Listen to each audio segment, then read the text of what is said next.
This guy was a character. I've been doing a lot of work recently looking at AI and how it has the potential to reshape corporate decision-making. We're on this cusp of something which feels really big and potentially a new epic era, something that changes the trajectory that we've been on, an inflection point with the potential to dramatically shift how we think and live and believe going forward. We have these from time to time. So, for example, with COVID, reshaped everything that we knew at that point in time, reshaped a trajectory, and we had to make adjustments quite quickly. 9/11 in a single moment changed everything geopolitically, military, from a security perspective, economically speaking. If you go all the way back to when we landed on the moon, it changed science forever. At the end of World War II, Europe stood in ruins and the new nation of America was finding its power and Russia was rising. The Cold War ensued.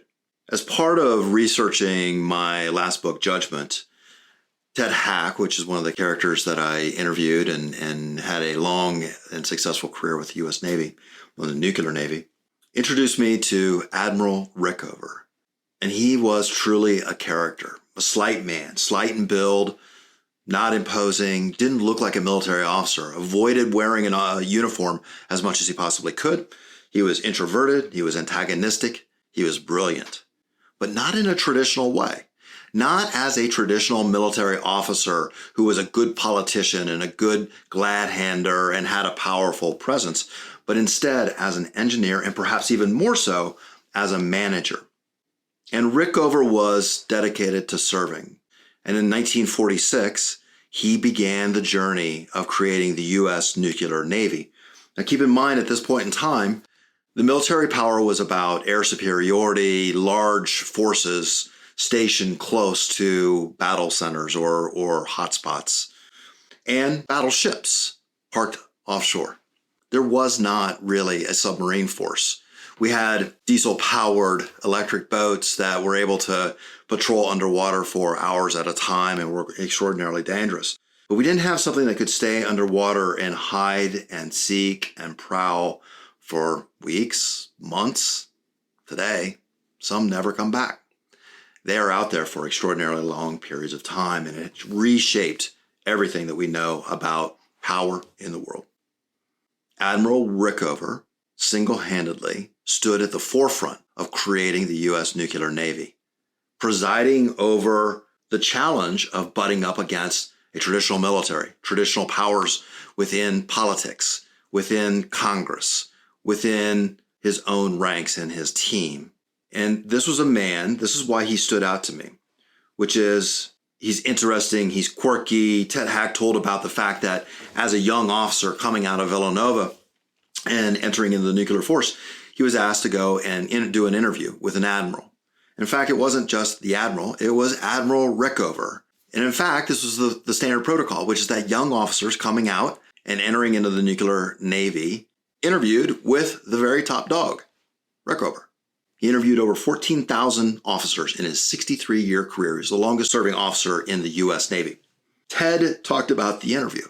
He walked in, the slight man is sitting on the opposite side of a desk behind some files and papers, and he's busy, and he looks up. It's uncomfortable, and something seems off.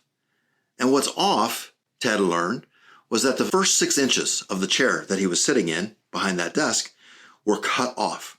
That Rickover had the chair made more difficult to put physical strain and uncertainty onto these young officers coming into the nuclear Navy. Why did he do that? He was testing them under pressure. These interviews were antagonistic. They were odd.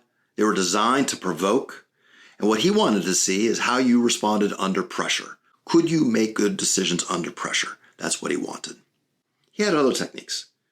Something called the pinks. The pinks were weekly memos from these officers back to him to tell them what problems they were working on, what they were encountering, where they were getting their breakthroughs, and what was challenging them.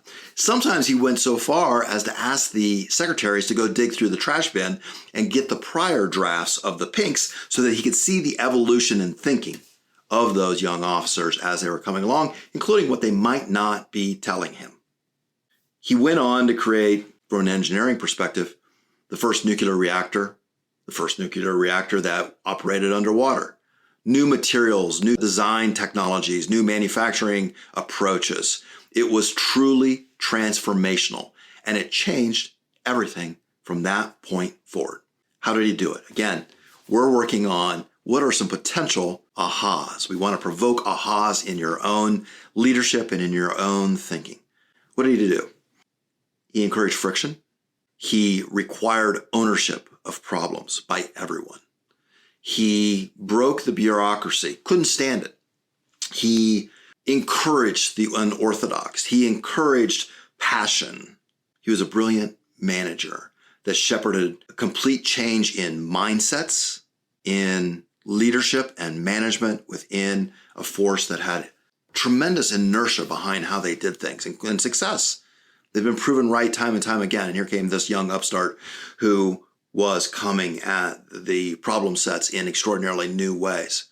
I think it's extremely revealing as we encounter our own potential inflection points, where we step into the uncertainty, where we start to align for positions to make sure that we're winning and not losing, that we're not stuck in history, not stuck in the past, and moving forward.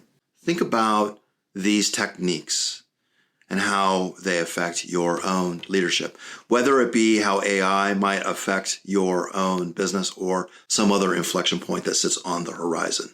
Get ahead of that curve, lead through it, break the inertia, change the mindsets. That's it for now. I look forward to talking to you soon.